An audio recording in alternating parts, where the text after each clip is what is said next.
yàgg a xeex ci li nga xam ne mooy paix ak stabilité suñu réew mi ndegam coow li bëri na nag bëri na torop ñun dañoo jël benn dogal mooy gannaaw si tey si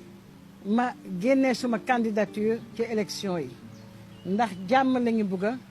ak élection yoo xam ne dafa lalu ci jàmm ku war a gañe ñu jàppale ko mu jiite réew mi ñu liggéey suñu Sénégal ndax mérité wuñ ñun vraiment fitna mérité wuñ ko may sant nag bu baax ñëpp ñi nga xam ne ànd nañoo man di liggéey. bu ñu naan Sénégal du réew jëmm yu mel nii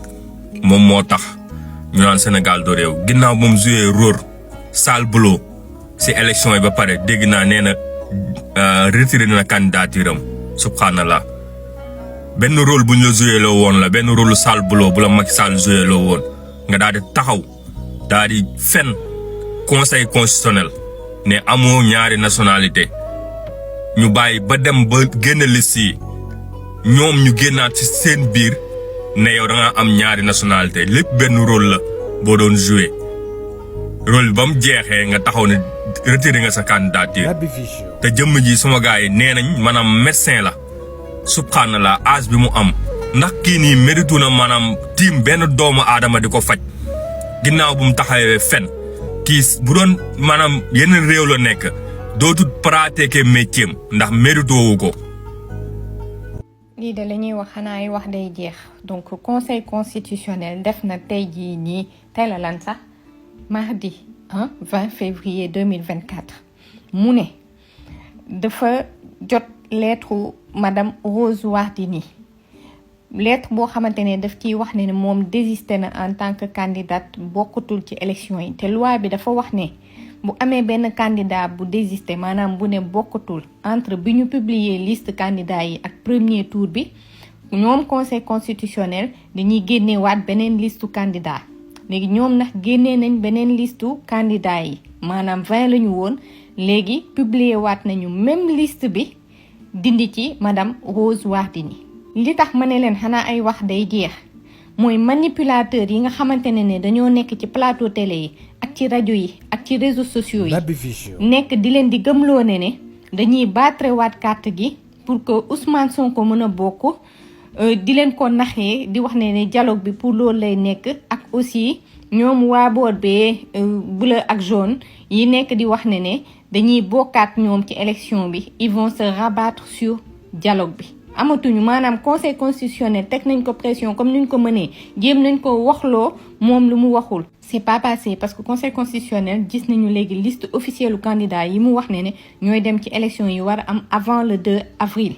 dama bëgg mu leer pour sénégalais yi ñu xam ko donc conseil constitutionnel tey mardi 20 février 2024 publié waat na liste candidat yi war a dem ci élection yi war a am avant le 2 avril te 19 candidats ñoo ci nekk bu ñu dindee madame Rose Wardini j'espère que li ma wax leer na léegi nag ñu dem xaar léegi 16h jot ministre de la justice bi di Aïssata Tall Sall lan la nar a wax ci conférence de presse bu mu war a def ma fàttali ne libéré nañu ay détenus politiques vendredi ak samedi des centaines lundi bi démb ñu libéré que 4 personnes parce que témoignage yi commencé di génn ci détenus yi moo leen métti témoignage yooyu noonu dafa yëngal instant bi police ak gendarmerie ba am ay hauts responsables yoo xamante ne dañoo artu ki nga xam ne moo jiite justice bi looloo tax ñu arrêté ko léegi moom dina génn di leen xool soit dina jéem a décrédibiliser témoignage yi wala mu wax ne amul wala sax mu menacé ñi jot a génn di wax ak ñi war a génn ci fan yi di ñëw